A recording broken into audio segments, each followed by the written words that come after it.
Welcome to me ఇంటి వంట by Lakshmi. మీ ఇంటి వంటలో ఈ రోజు సొరకాయ కర్రీని చేసి చూపిస్తున్నాను. సొరకాయ కర్రీ ఇలా చేసుకున్నామంటే అన్నం, చపాతి, పూరీలేకి చాలా అంటే చాలా బాగుంటుంది. తప్పకుండా ట్రై చేయండి. మీరు ట్రై చేసిన తర్వాత మీకు ఎలా వచ్చిందో కామెంట్ రూపంలో చెప్పడం మాత్రం అసలు మర్చిపోకండి. ఇక మనం లేట్ చేయకుండా వీడియోలోకి వెళ్ళిపోదాము. ముందుగా ఒక మీడియం సైజు సొరకాయని తీసుకుని పై చెక్కు తీసేసుకుంటున్నాను. మరి ఎక్కువ లేతగా ఉంటే చెక్కు తీయాల్సిన అవసరం లేదు. ఇది మీడియం గా ఉంది కాబట్టి పైన చెక్కు తీస్తున్నాను. ఇలా తీసుకున్న తర్వాత వీడియోలో చూపిస్తున్నట్లుగా చిన్న చిన్న ముక్కలుగా కట్ చేసుకుని రెడీగా పెట్టేసుకోవాలి. ఇప్పుడు ఒక మిక్సీ జార్ తీసుకొని 2 నుంచి 3 టేబుల్ స్పూన్ల వరకు వేయించిన పల్లీలు, అలాగే ఎండు కొబ్బరిని కూడా 2 నుంచి 3 టేబుల్ స్పూన్ల వరకు వేసుకున్నాను. 5-6 వెల్లుల్లి రెబ్బలు కూడా వేసుకుని ముందుగా బరకగా గ్రైండ్ చేసుకోవాలి. పొడిగానే ఇప్పుడే నీళ్లు వేయకూడదు. ఇలా గ్రైండ్ చేసుకున్న తర్వాతే మనము కొద్దిగా నీళ్లు యాడ్ చేసుకుని పేస్ట్ గా గ్రైండ్ చేసామంటే చాలా మెత్తగా పేస్ట్ లాగా వచ్చేస్తుంది. ముందుగానే నీళ్లు వేసుకున్నామంటే సరిగా గ్రైండ్ అవ్వదు. కాబట్టి ముందుగా పొడిగా చేసుకుని తర్వాత నీళ్లు వేసుకుని వీడియోలో చూపిస్తున్నట్టుగా ఇలా మెత్తగా గ్రైండ్ చేసుకుని రెడీగా పెట్టేసుకోవాలి. ఇప్పుడు స్టవ్ మీద కడాయి పెట్టేసుకుని 4 నుంచి 5 టేబుల్ స్పూన్ల వరకు ఆయిల్ వేసుకుని 1 టీ స్పూన్ పోపు దినుసులు వేస్తున్నాను. పోపు దినుసుల్లో ఆవాలు, జీలకర్ర, పచ్చిశనగపప్పు ఇంకా మినపప్పు కలిపి పెట్టుకుంటాను. ఒక చిటికెడంతా ఇంగు కూడా వేసుకొని ఒక మీడియం సైజ్ ఉల్లిపాయను చిన్న ముక్కలు కట్ చేసుకున్నాను. అలాగే కొద్దిగా కరివేపాకు కూడా వేసుకొని ఉల్లిపాయలు తొందరగా ఫ్రై అవడం కోసము ఒక 1/2 టీ స్పూన్ వరకు సాల్ట్ వేసుకున్నాను. అలాగే 1/2 టీ స్పూన్ పసుపు కూడా వేసుకొని పచ్చివాసన పోయేంత వరకు అలాగే ఉల్లిపాయలు కొద్దిగా కలర్ మారాలి అప్పటి వరకు వేయించేసుకోవాలి.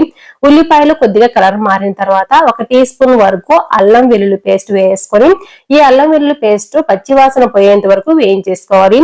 స్టవ్ ని మీడియం ఫ్లేమ్ లో పెట్టేసుకొని చేసుకోవాలి. హై ఫ్లేమ్ లో పెట్టకూడదు, అడుగు పట్టేస్తూ ఉంటుంది అల్లం వెల్లుల్లి పేస్ట్ వేసినప్పుడు. అల్లం వెల్లుల్లి పేస్ట్ పచ్చివాసన పోయిన తర్వాత ఇందులో 2 మీడియం సైజు టమాటాలను చిన్న ముక్కలుగా కట్ చేసుకున్నాను. వాటిని వేసుకొని బాగా ఒకసారి కలిపేసుకున్న తర్వాత మూత పెట్టేసుకోవాలి. మూత పెట్టేసి ఈ టమాటాలు బాగా మెత్తబడేంత వరకు ఉడికించుకోవాలి. అప్పుడే ఈ కర్రీ చాలా టేస్టీగా ఉంటుంది. మధ్యలో చెక్ చేసుకుంటూ కలుపుకుంటూ ఉండాలి. టమాటాలు బాగా పేస్ట్ లాగా వచ్చేంత వరకు ఇలాగే గరిటెతో కలుపుకుంటూ ఉండాలి.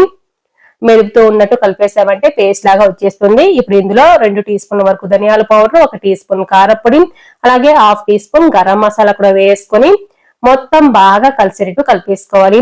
ఇలా వేసుకున్న తర్వాత మరి గట్టిగా అనిపిస్తే కొద్దిగా నీళ్ళు యాడ్ చేసుకొని కలుపుకోవాలి. మరి గట్టిగా ఉంటే 1/2 కప్పు నీళ్ళు వరకు వేసుకుని మొత్తం బాగా కలిసేటట్టు కలిపేస్తున్నాను. ఇలా కలుపుకున్న తర్వాత ఆయిల్ సపరేట్ అవ్వాలి. అప్పటి వరకు ఇలాగే వేయించేసుకోవాలి. ఇలా వేయించేసుకొని కొద్దిగా ఆయిల్ సపరేట్ అవుతుంది కదా, ఇలా అవుతున్నప్పుడు ముందుగా మనము మసాలాని పేస్ట్ లాగా చేసి పెట్టుకున్నాం కదా, ఆ మసాలాని ఇందులో వేసేసుకుంటున్నాను. మొత్తం కూడా బాగా కలిసేటట్టు కలిపేసుకోవాలి. ఇక్కడ స్టవ్ ని లో టు మీడియం ఫ్లేమ్ కి అడ్జస్ట్ చేసుకుంటూ చేసుకోవాలి. ఇక్కడ అడుగు పట్టేస్తూ ఉంటుంది కాబట్టి హై ఫ్లేమ్ లో పెట్టకుండా లో టు మీడియం ఫ్లేమ్ కి అడ్జస్ట్ చేసుకుంటూ కలుపుకుంటూ ఉన్నామంటే పచ్చి వాసన పోతుంది. ఇప్పుడు ఇందులో రుచికి సరిపడా సాల్ట్ కూడా వేసుకుంటున్నాను. ఇలా వేసుకున్న తర్వాత 1 నిమిషం పాటు వేయించేసుకొని ముందుగా చిన్న ముక్కలుగా కట్ చేసి పెట్టుకున్నాం కదా సొరకాయ, ఆ సొరకాయ ముక్కలను ఇందులో వేసుకొని మొత్తం బాగా కలిసేటట్టు కలిపేసుకోవాలి. ఇలా కలుపుకున్న తర్వాత వెంటనే నీళ్లు వేసుకోకుండా దీనిపైన మూత పెట్టేసుకొని ఆయిల్ సపరేట్ అవ్వాలి. ఇలా ఆయిల్ సపరేట్ అయ్యేంత వరకు ఇలాగే మగ్గనివ్వాలి. అప్పుడే ఈ సొరకాయ కర్రీ చాలా టేస్టీగా ఉంటుంది. ఇలా మొత్తం బాగా కలిపేసుకోవాలి. అడుగు పట్టేస్తూ ఉంటుంది, మధ్యలో చెక్ చేసుకుంటూ ఉండాలి.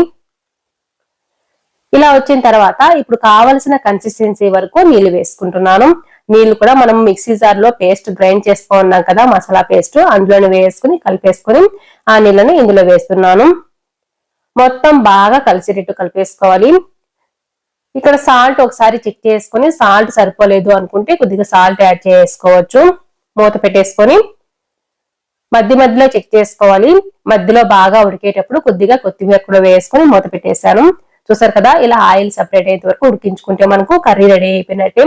అలాగే సొరకాయ కూడా చాలా బాగా మెత్తగా ఉడికిపోవాలి. అప్పుడే చాలా బాగుంటుంది ఈ సొరకాయ కర్రీ. తప్పకుండా ట్రై చేయండి. ఈ సొరకాయ కర్రీ అన్నం, చపాతి, పూరీలేకైతే చాలా బాగుంటుంది. తప్పకుండా ట్రై చేయండి. మీరు ట్రై చేసిన తర్వాత మీకు ఎలా వచ్చిందో కామెంట్ రూపంలో చెప్పడం అసలు మర్చిపోకండి. సొరకాయ కర్రీ ఇలా చేసుకోవడం మీలో ఎంతమందికి తెలుసు నాకు కామెంట్ రూపంలో తెలియజేయండి. ఈ రోజు హోటల్ స్టైల్లో పచ్చ పెసలతో కర్రీని చేసి చూపిస్తున్నాను.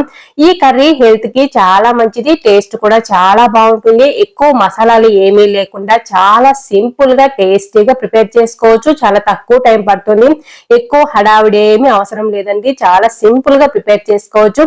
మీరు కూడా మీ ఇంట్లో తప్పకుండా ట్రై చేసి మీకు ఎలా వచ్చిందో కామెంట్ రూపంలో చెప్పడం అసలు మర్చిపోకండి. ఇక మనం లేట్ చేయకుండా వీడియోలోకి వెళ్ళిపోదాము. ఈ కర్రీ ప్రిపేర్ చేసుకోవడానికి ముందుగా ఒక కప్పు పచ్చ పెసలు తీసుకొని 2 నుంచి 3 సార్లు బాగా కడిగేసుకుని ఇలా ప్రెషర్ కుక్కర్ లో వేసేసుకొని 3 కప్పుల నీళ్లు వేసేసుకున్నాను. ఈ పచ్చ పెసల్లని నేనేమి నానబెట్టుకోలేదు. మీకు ఒకవేళ టైం ఉంది అనుకుంటే 1 గంట సేపు నానబెట్టుకోవచ్చు.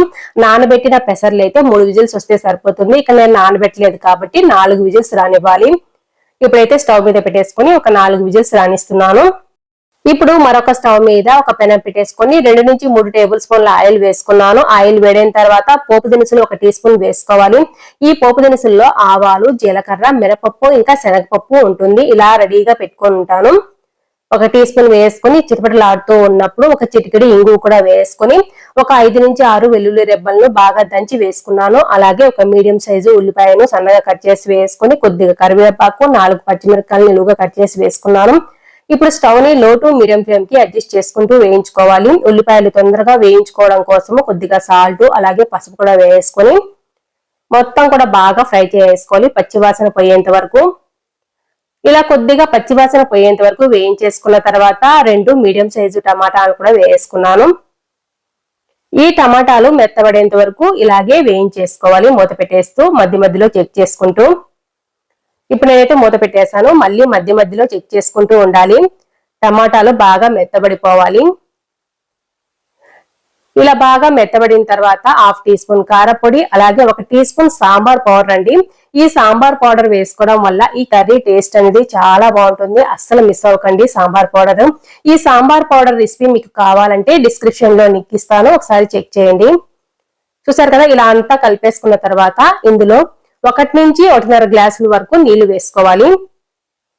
మొత్తం బాగా కలిసేటట్టు కలిపేసుకోవాలి. ఇక్కడ టేస్ట్ చెక్ చేసుకుని కొద్దిగా సాల్ట్ యాడ్ చేసుకోవాలి. 4 విజిల్స్ వచ్చిన తర్వాత ఆవిరి మొత్తం పోయిన తర్వాత మూత తీసి చెక్ చేసి చూపిస్తున్నాను. మనము నానబెట్టుకోకున్నా సరే ఈ పెసలు చాలా బాగా ఉడికిపోతాయి.